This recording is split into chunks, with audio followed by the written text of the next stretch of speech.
So, I've got something super exciting for you today on QuickSpeak English. And I can barely contain myself because, we're diving into something that's going to be totally game changing for your English learning journey, Oh man. And and I'm just really pumped to share this one with everyone. right? So, today we're talking about learning English through music and lyrics. And I've got my absolutely amazing friend Peter here, who's like literally the master of using music to teach languages. You're too kind, you know what I mean? But yeah, I've been using music to help people learn English for like over 10 years now, and it's just absolutely incredible what it can do for language learning. Um, I've got to ask because I'm really curious. How did you even get into this whole music and language connection? Well, it actually started when I was learning Spanish myself, right? And I found myself just naturally picking up these phrases from songs, and it totally changed everything for me. Like it was just mind-blowing how much faster I was learning, you know? That's honestly amazing. I mean, I've noticed how songs just stick in my head, but I never really thought about using that for language learning. So, Peter, I've been dying to know what exactly makes music such a powerful tool for learning English? Like, what's happening in our brains when we combine music and language? Oh wow, that's such a great question, and I get really excited talking about this because it's actually pretty fascinating. See, when we listen to music, right, our brains are like, whoo, literally lighting up in multiple areas at once. What do you mean exactly? So, and this is the really cool part. When you're listening to a song in English, right, your brain is processing both the melody and the words together.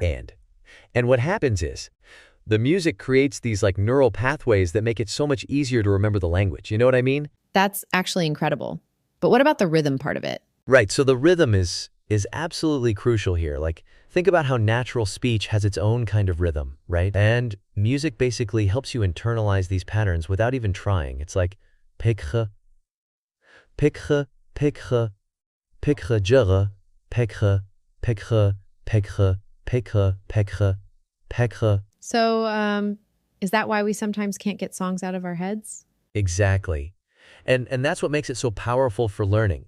You see, songs create what we call an earworm effect, where the lyrics just keep playing in your mind. And when those lyrics are in English, you're basically getting this free practice session, right? Your brain is just continuously processing and reinforcing those language patterns. That's really fascinating, especially the part about it happening automatically. Oh, totally. And here's something even better. You know how emotions play a huge role in memory? Well, music is like, it's absolutely perfect for this because it creates these emotional connections and that makes the language stick even more in your memory. You know what I mean? So, what should people actually look for when choosing songs for learning English? Like, what makes a good song for learning? Oh, that's such an important question because, not every song is going to be like equally helpful for learning. And it really depends on your level, right? What do you mean by that? So like for beginners, right, you really want songs that are slower and super clear. And I always tell my students to look for songs with la arla la arla erla la arla la arla arla la arla. Perfect by Ed Sheeran or A Thousand Years by Christina Perry. What about the vocabulary? Should they worry about that? Yeah, and this is really crucial. You want to look for songs where the vocabulary matches your level, right? Like for beginners, pop songs are usually the. They're absolutely perfect because they use everyday words and ku and simple present tenses mostly. You know what I mean? That makes a lot of sense. What about more advanced learners? Oh, they can go for something more like challenging, right? And what's really cool is that more advanced learners can actually benefit from faster songs with more complex vocabulary. Songs that tell stories or have deeper meanings. Like rap music can be amazing for this because it's got such rich vocabulary and complex rhyme patterns. Something else I've been wondering, does accent matter? That's actually super important to consider. Like you want to start with singers who have really clear pronunciation, right? And maybe stick to the accent you're trying to learn because if you're learning American English, it might be confusing to start with songs that have strong British or Australian accents. You know what I mean? So, what are some specific techniques people can use when learning with music? Like, how should they actually work with the songs? Oh, this is where it gets really exciting. Like There are so many different ways to work with songs, and I've seen amazing results with my students using these techniques. What's your favorite technique to start with? So the first thing I always tell my students is to just listen. Like, just enjoy the song first, right? And then what's really powerful is to read along with the lyrics while you're listening. Because, this helps you connect the sounds to the written words, right? That sounds pretty straightforward. What comes next? Then you want to actually break down the song into smaller chunks. Like, maybe start with just the chorus, right? And what's really amazing is to pause after each line and try to repeat it. Really focusing on matching the singer's pronunciation and rhythm. And what about the words they don't understand? Oh, this is such a great point. What I always recommend is to, make a list of new words you hear, right? And don't try to look up every single word right away. Sometimes it's better to guess the meaning from context first. Then you can check if you were right. You know what I mean? Are there any specific exercises you recommend for pronunciation? Yes, absolutely. One of my favorite techniques is what I call, shadow singing. And what you do is sing along with the song, but really quietly, right? This helps you nail the pronunciation and rhythm without feeling self-conscious. And another really powerful thing is to record yourself singing or even just speaking the lyrics, then compare it to the original. It's amazing how much you can learn from that. What about memorization? Should people try to memorize the lyrics? That's actually one of the best parts about learning with music. Because, songs are naturally, designed to stick in your head. And when you memorize lyrics, you're not just learning individual words, you're learning whole phrases and natural speech patterns.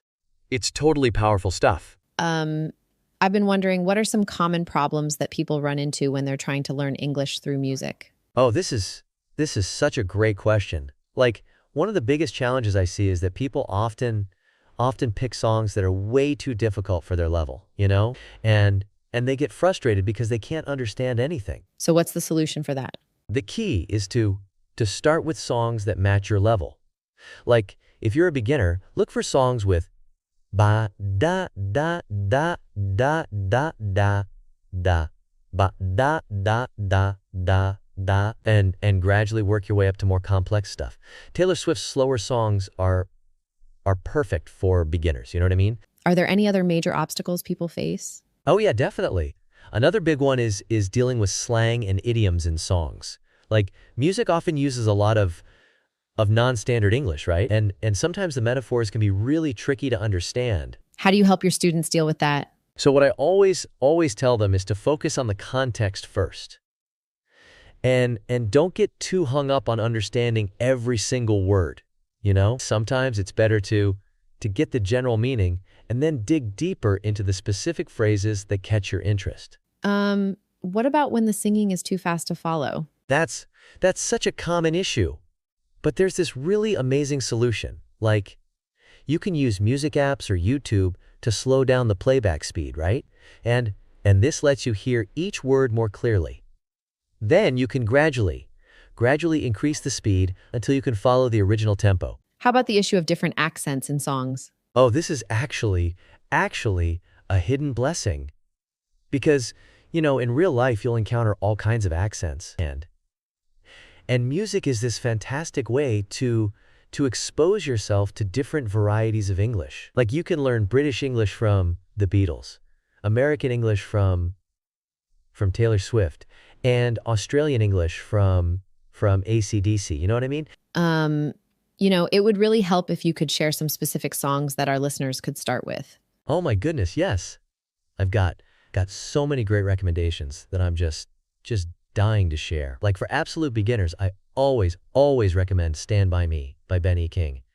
It's got this beautiful slow tempo and really clear lyrics, That sounds perfect for beginners. What about intermediate learners? For intermediate learners, I'd say something like Perfect by Ed Sheeran is fantastic. The vocabulary is a bit more advanced, but it's still really clearly sung, right? And then you've got songs like Brave by Sarah Bareilles, which has such powerful messages and great vocabulary. What resources can people use alongside these songs? Oh, there are so many amazing tools out there.